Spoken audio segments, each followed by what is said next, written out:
Hello, I'm your girl, your cousin, your sister, your friend, your mentor, your coach, Terry Joe from the Wife Circle.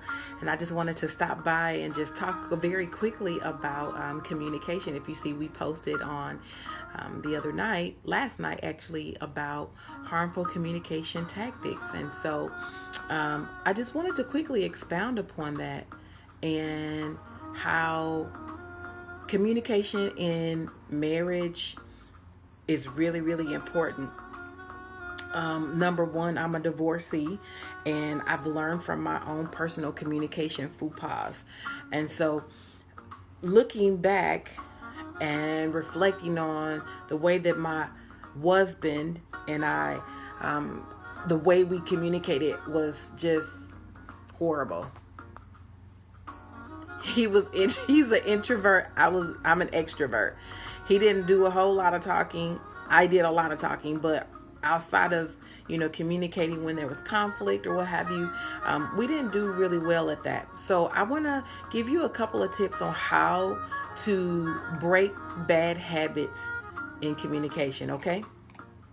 So I read this great article in blackdoctors.org talking about bad communication habits, and so I wanted to highlight a couple of those things that we men and women do when it comes to communication. One, you're constantly interrupting.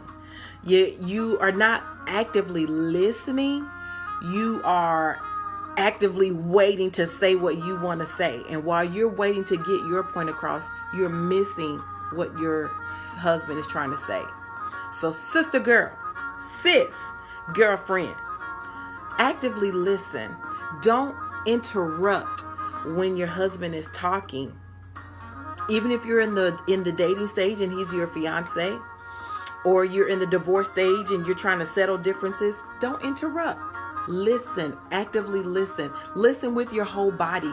Listen with your eyes, with your ears. Listen with your heart. Sometimes when we are waiting to say what we need to say, we miss what is really being said.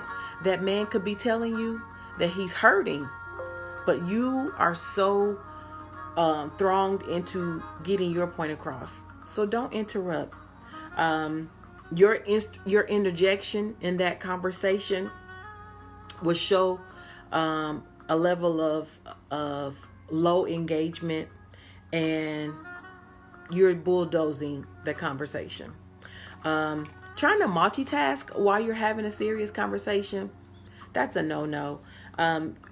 Because you can't focus on having a serious conversation and multitasking at the same time. I teach classes online, and so if I'm trying to have a conversation with my best friend, I can't have a conversation with my best friend and teaching my classes online and trying to grade papers and what, because they start intersecting.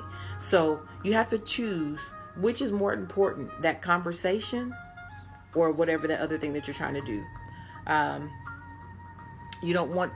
Don't be on your phone while you're trying to have that conversation.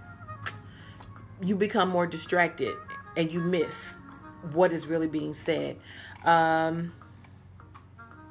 Avoid finger pointing. Y'all know how we do that. Don't finger point. That's a bad way to communicate. That's a bad body language usage. But you want to maintain distance, because finger pointing can become very hostile. When you have finger pointing in a situation, that can become really, really that can make a hostile situation. It can make a person uncomfortable. It makes them feel that they have to be defensive. So keep your hands to yourself. No finger pointing.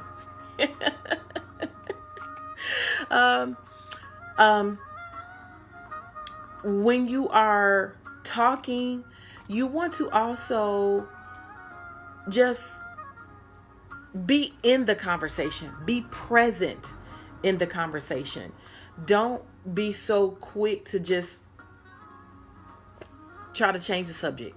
Be present. Listen. Actively listen. Because when you are actively listening, you will hear what the person is authentically saying. It's your responsibility to get the message that is being conveyed. You don't ever want to miss an opportunity to have a conversation that can change the trajectory of your relationship. That's really, really important. Also, you want to make sure that you are not doing the blame game. It's your fault. It's your fault. It's your fault. No. Take ownership of your foolishness. Take ownership of your bad attitude. Take ownership.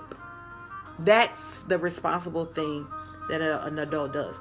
If you want to repair your relationship with your husband, I don't care how long you've been married. You could be married 2 years, 5 years, 20 years, 50 years. If you're 50 years, you should already know how to communicate. Hopefully. But wherever you are in your state of marriage, if you're married, you're separated, if you're divorced, actively work on your level of communication. If you're divorced and you want to remarry, this is now the time to begin to dedicate yourself to becoming an effective communicator and getting rid of those bad habits. I promise you, it'll work out so much better for you. Until next time, this is your girl, Terry Jo, and I'm here to just help you change your life and the trajectory of your relationship. Join me here on the Wife Circle every day for something hot, new, and fresh. And I promise you won't be disappointed. Until then, God bless.